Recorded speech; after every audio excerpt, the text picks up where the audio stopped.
My wife secretly inherited $500, $0 from her late uncle, convinced me to sign a new will, then she ran off with her affair partner, a wealthy realtor, leaving me with nothing and now fighting over the house worth $1.2 million in court.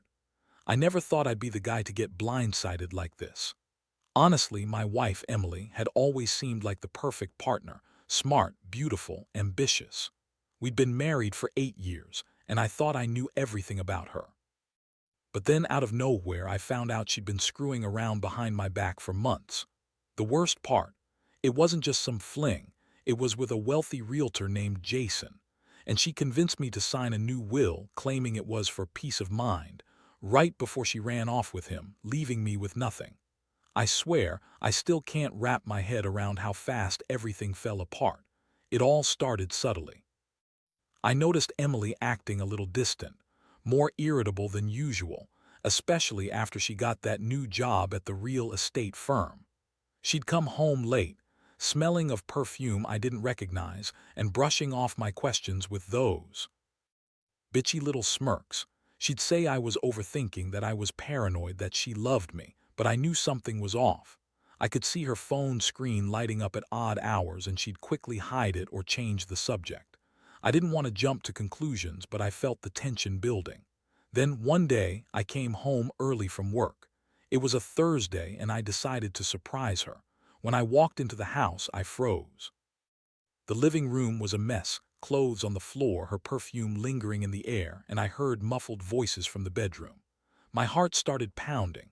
I quietly crept closer, peering through the slightly open door.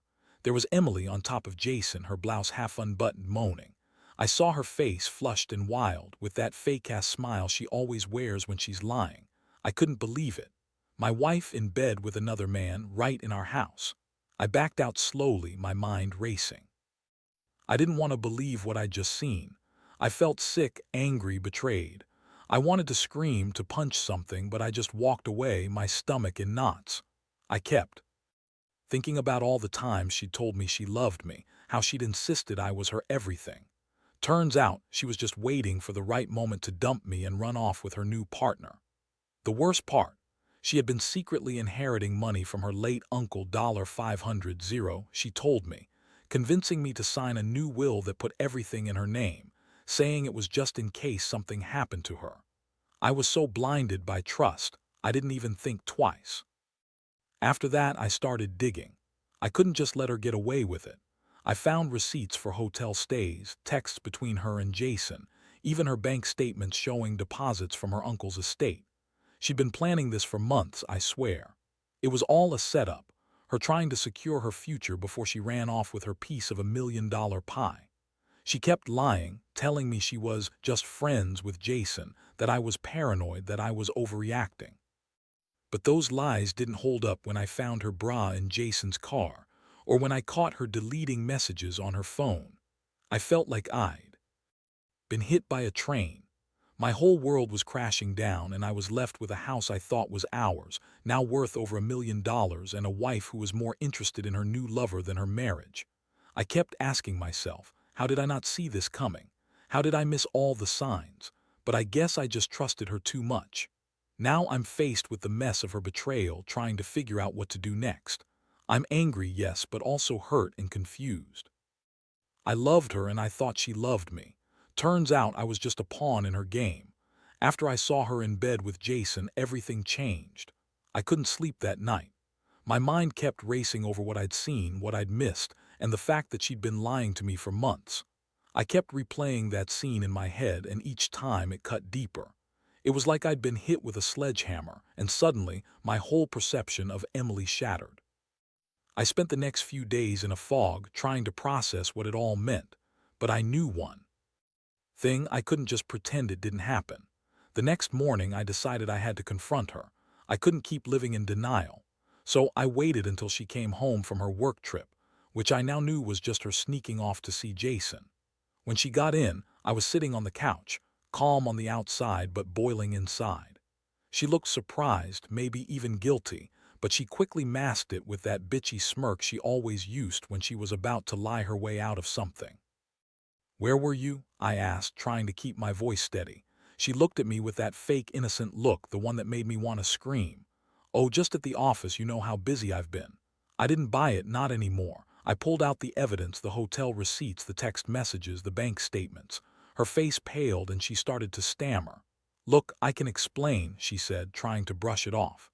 "It's not what you think. Jason's just a friend and I was there for work." "You're overreacting as usual." That's when I lost it. I told her I knew about her affair, about her inheritance, about how she'd been lying to me from day one. Her eyes flashed with anger and she snapped back. "You don't understand.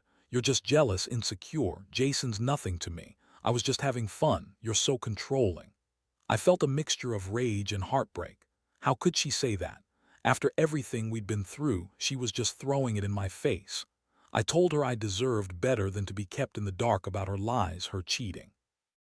I told her I was done, that I wanted a divorce. Her response: she scoffed, said I was overreacting again and that she'd never cheat on me, that I was just paranoid, that I was imagining things, that I didn't understand her. But I knew better. I knew what I saw, and I knew that her words were just more lies. She was trying to spin her way out of it, as she always did. I felt a deep sense of betrayal, but also a strange clarity. I realized that I had been naive, that I'd trusted her blindly. I thought our marriage was solid, but it was built on her lies and manipulation. I kept thinking about the inheritance, how she convinced me to sign that new will, how she played me into thinking this was for our future, all while she was planning her escape. That night, I went online and started digging into her financials, her plans, anything I could find. That's when I discovered she'd inherited that $500, $0 from her uncle.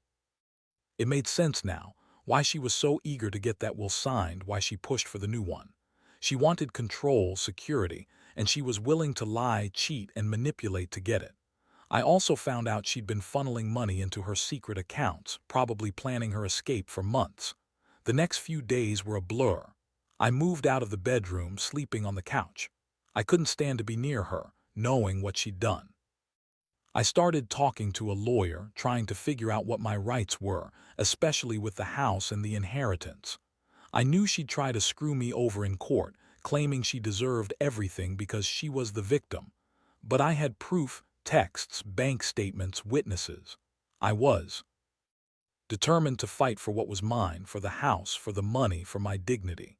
Meanwhile, Emily kept up her act, acting innocent, throwing tantrums, accusing me of being paranoid and jealous.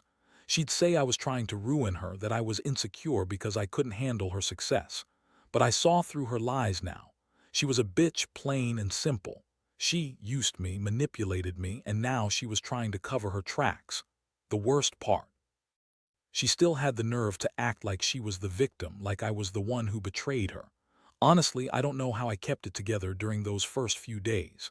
Inside, I was a mess, angry, hurt, and feeling completely betrayed.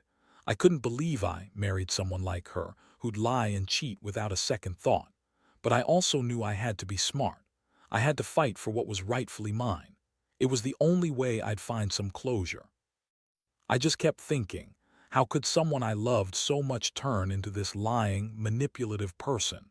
And more than anything, I was furious that she'd taken my trust, my future, and left me with nothing but heartbreak and a pile of lies. After I confronted Emily and laid out all the evidence, she didn't exactly crumble.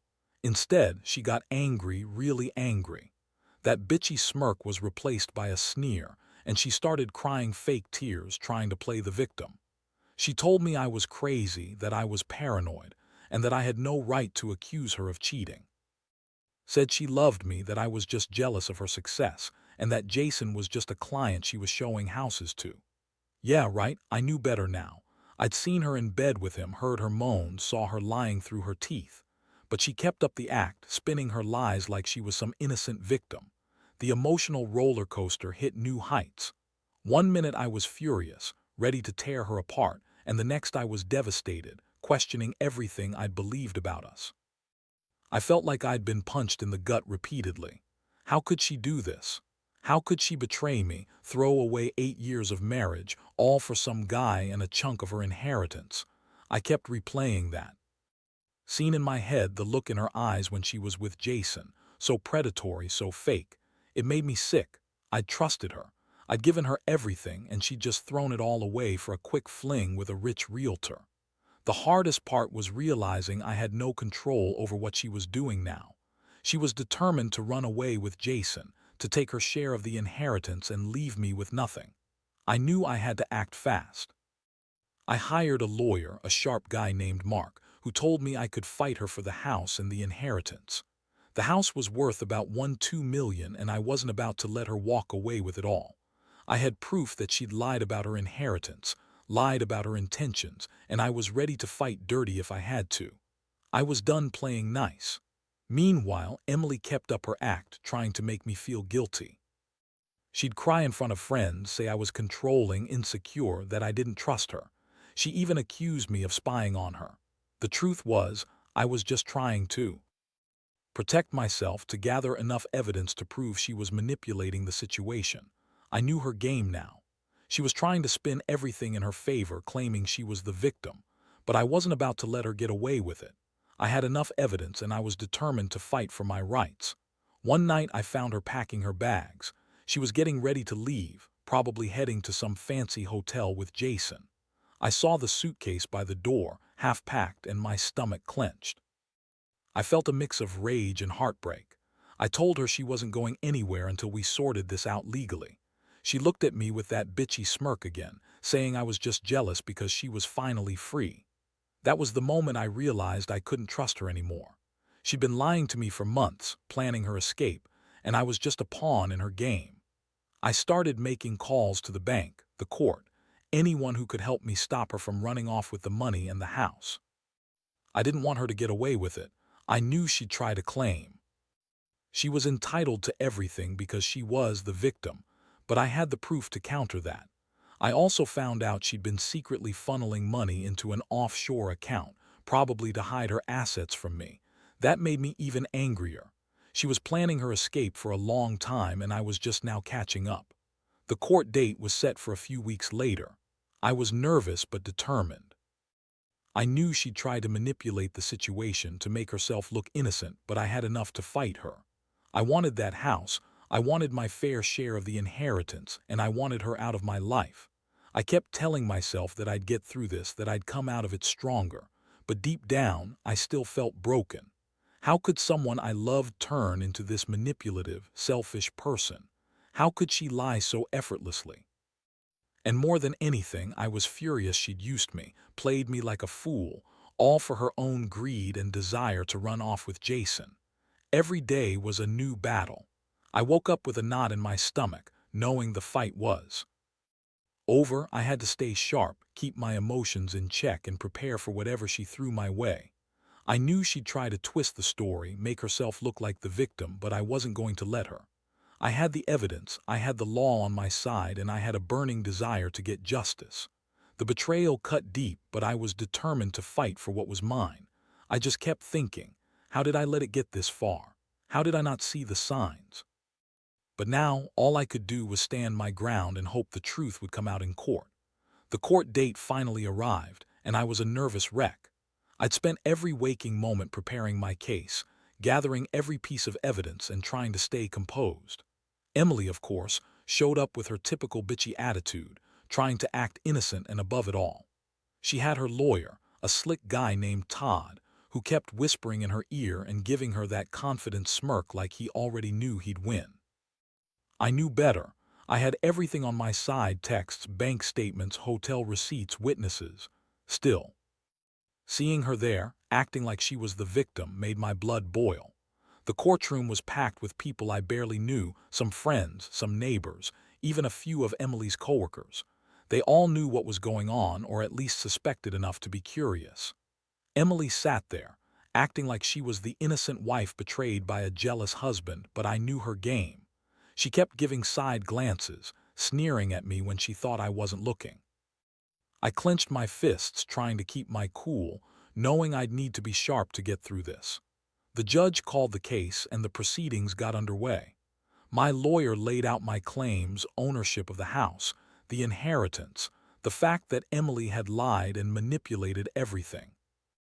I presented the evidence I'd collected: the texts between her and Jason, the bank deposits, the the proof of her offshore account, and even the witness statements from her real estate colleagues who confirmed she'd been planning her escape for months.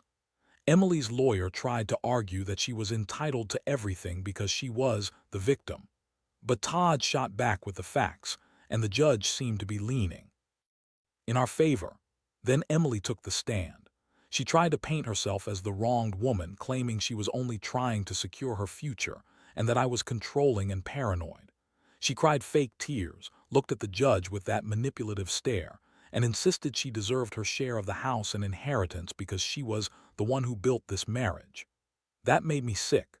I knew she was lying, that she'd planned this entire thing, but I had to sit there and listen to her spin her story.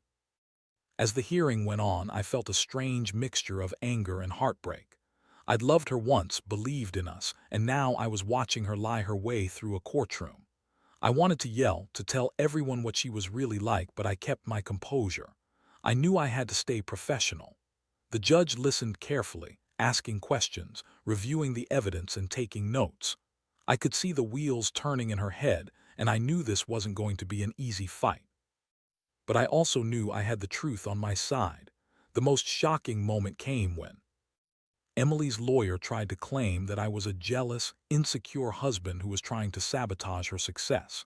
I held my ground and shot back that I had never been jealous, only betrayed.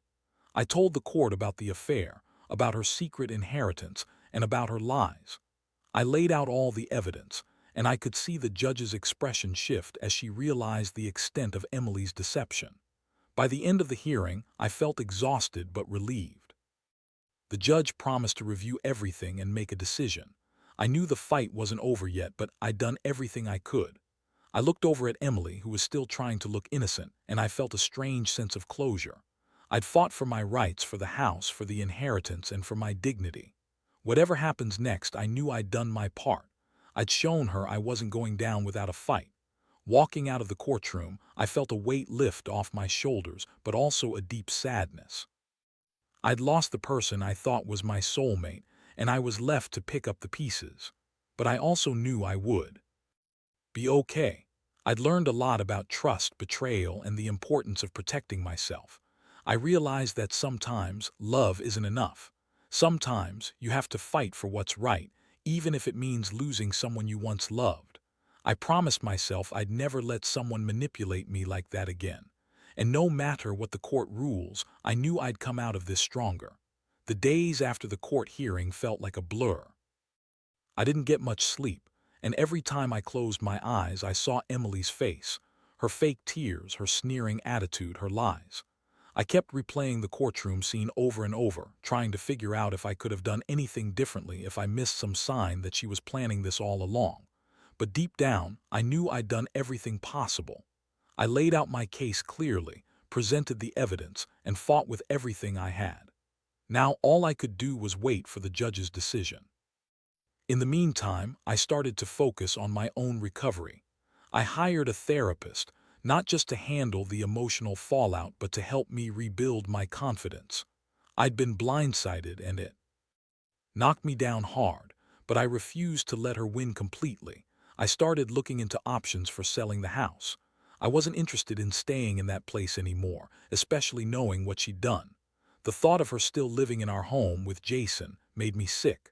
I wanted her out, and I wanted to move on. I also reached out to a financial advisor. I needed to understand exactly what I was entitled to and how I could protect what was mine.